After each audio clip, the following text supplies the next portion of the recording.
레위기 3장 1절에서 5절까지의 말씀을 다 같이 보겠습니다.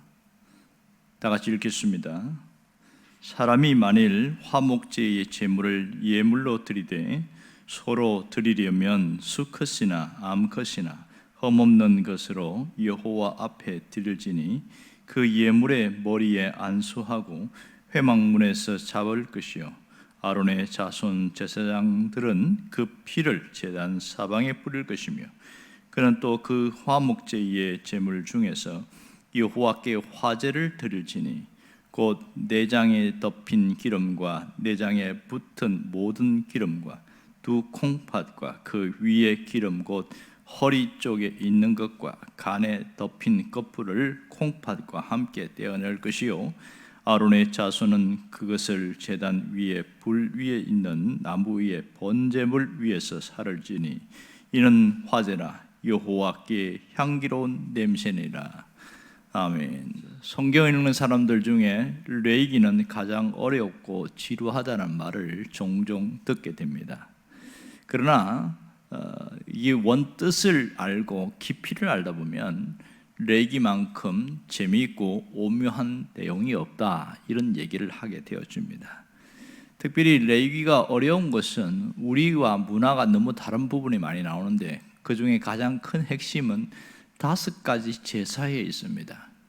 이 레위기에는 5가지 제사가 중심이 되어서 계속 이어지는 다른 어떤 법으로 민법, 상법, 형법의 중심이 되는 내용들이 나오는데 번제, 소제, 화목제, 속죄제, 속건제 이런 것들이 레위기에 시작되어집니다. 레위기 1장에서 번제에 대한 규정이 나오고 2장에서는 소제를 설명하고 있고 오늘 본문인 3장에서는 화목제를 말하고 있습니다. 이 화목제는 3장과 7장과 10장에서 더 자세하게 다루고 있습니다. 그러니까 번제는 가장 기본적인 제사이기 때문에 먼저 번제와 화목제에 공통점이 있으니까 이걸 함께 살펴보려고 합니다. 자, 공통점은 뭐냐면 피의 제사라는 겁니다. 다 같이 피를 흘려서 제물을 하나님 앞에 드리는 제사. 그래서 번제가 피의 제사. 이것은 공통점이라 할 수 있습니다. 두 번째는 이 모든 제사의 과정이 번제와 화목제가 동일하다는 겁니다.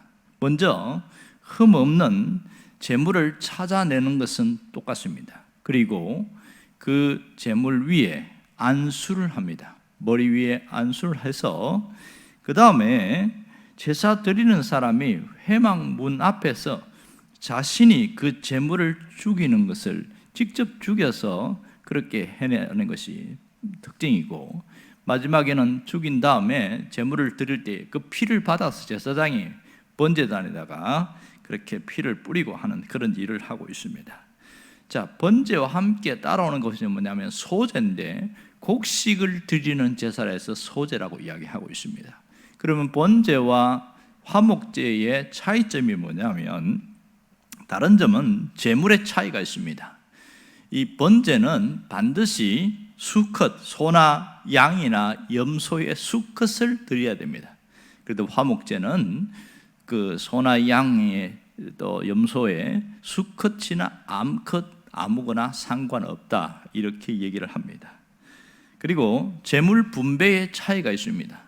번제는 한마디로 온전히 제물을 태워서 드리는 제사다, 그래서 번제라고 하고, 화목제는 세 종류로 나옵니다. 먼저 하나님께 드려서 태워 드릴 것이 화목제가 나오는데 오늘 본문에 나오는 대로 보면 3절과 4절에 자세하게 나오고 있습니다. 그리고 제사장의 몫으로 또 드릴 제물이 있고, 또 나머지는 또 제사 드리는 사람이 가져가서 몫이 있고, 이 세 가지로 구분되어집니다. 제물이 이렇게 차이가 나는 것을 알 수 있습니다. 그러면 하나님은 왜 이렇게 차등했을까? 번제를 보면 반드시 수컷을 드려라 이렇게 제정을 하셨는데, 화목제에 대해서는 수컷이나 암컷이나 이렇게 상관없다, 이렇게 1절에 보면 그것을 규정을 하고 있습니다. 자, 여기서 화목제물에 대해서는 왜 이렇게 관대할까? 다른 제물도 수컷을 드리라 이렇게 이야기를 합니다. 만일 아무거나 드리라고 하면 문제가 발생할 수 있는데, 그것은 자기 마음대로 제물을 선택해서 드릴 수 있어요. 그러다 보면 제사 드리는데 최선의 것을, 최상의 것으로 그렇게 최선으로 드리지 않을 수도 있다는 겁니다. 무엇보다도 제물을 함부로 취급할 수 있다는 점에서 그 위험성이 있습니다.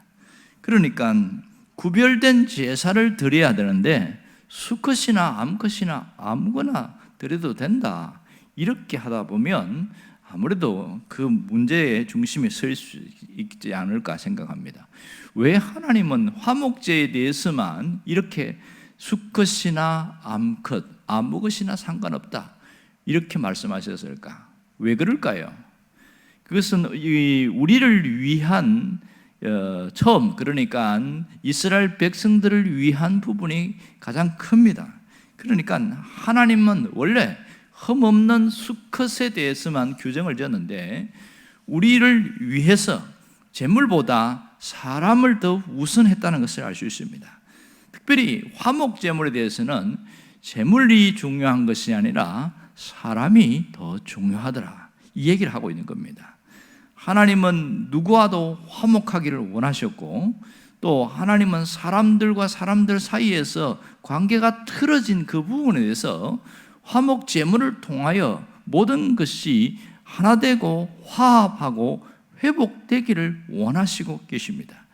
그래서 화목 제물에 대해서는 이 암수 구별을 따지거나 묻거나 따지지 않았다는 거죠. 결국은 제물보다 화목이 더 가치가 있고 더 소중하다는 것을 하나님이 이 제물을 통해서 보여주고 있습니다. 그러니까 화목제는 우리에게 주신 하나님의 선물입니다. 어떤 선물일까요? 우리 영혼을 위한 기쁨의 선물이지요. 화목제물을 통해서 서로 화합하는 일들이 생깁니다. 그래서 어떤 규칙이나 조건도 깨트릴 수 있어야 된다. 이 서로 화합하기 위해서 뭔가 까다로운 조건을 내세우고 하면 안 되고, 무조건 이렇게 하나님 자신이 제물에 대해서도 관대하게 하는 것처럼 사람들 사이에서도 화목하기를 원한다면 어떤 조건을 깨트리고 그렇게 화목을 우선시해라, 이것을 강조하고 있습니다. 화목을 우선시했기 때문에 조건 없이 제물을 선택할 권리를 우리에게 주었다는 것이 특징입니다. 또한 하나님은 우리와 화목하기 위해서 아들을 친히 보내서 제물로 삼으셨다는 겁니다. 그것이 십자가의 희생이었죠. 결국은 하나님이 이를 통해서 화목을 얼마나 귀중히 여기시는가를 우리가 살펴보아야 됩니다. 제물보다 더 중요한 것이 화목이다, 이것을 하나님이 강조하고 있다는 것을 우리가 놓치지 말아야 됩니다. 그런데 우리가 살아가는 삶의 인간관계에서 보면 과연 화목을 더 소중히 여기고 있느냐 하는 겁니다. 정말 이 화목에 대해서 어떤 사람은 상당히 까다로운 조건을 제시합니다. 자, 어떤 사람이 상대방이 잘못했어요. 그리고 내가 또 이 사람은 이제 A와 B가 있는데 용서해 줄 사람이에요. 그런데 네가 나한테 와서 직접 무릎 꿇기 전에는 내가 절대로 용서할 수 없다, 뭐 이렇게 합니다. 그래서 잘 설득을 해서 가서 얘기를 해요. 정말 죄송하게 됐다고. 그러니까 뭐라고 그러냐면 태도가 마음에 안 든다고. 말하는 거 보소. 저 사람이 진짜 자신의 잘못을 뉘우치는 게 아니고 그저 억지로 어쩔 수 없이 하는 것 같다고. 이러면서 나는 저 사람과 이 마음을 이렇게 틀 수 없다, 뭐 이렇게 까다로운 조건을 제시하는 경우가 많습니다. 어떤 경우는 A와 B 사이에서 상대방에게 굉장히 까다로운 조건을 제시해서 자기에 있는 속풀이, 화풀이를 다 하고 상대방의 감정이 상하고 모멸감을 느끼고 자존심이 상하게 만드는 그런 일들도 생겨요. 그래서 서로 하나 된 것처럼 말을 하는데 등 돌리는 경우가 있습니다. 어떤 경우는 서로 이렇게 말로서는 풀었는데 얼굴과 표정을 보면 전혀 푸른 내색이 없어요. 그래서 등을 돌려버리고 그렇게 갈등 관계에 있는 경우가 굉장히 많습니다. 세상에 있는 사람들은요, 술 먹으면서 풉니다. 그런데 교회 안에서는 맨정신으로 하니까 안 풀리는 거예요. 이게 참 안타까움을 주고 있습니다. 어떠한 경우라도 우리가 주님이 화목을 위해서는 조건을 내려놓고 무조건 화목하기 위해서 먼저 앞세워라. 이것을 잘 기억해야 됩니다.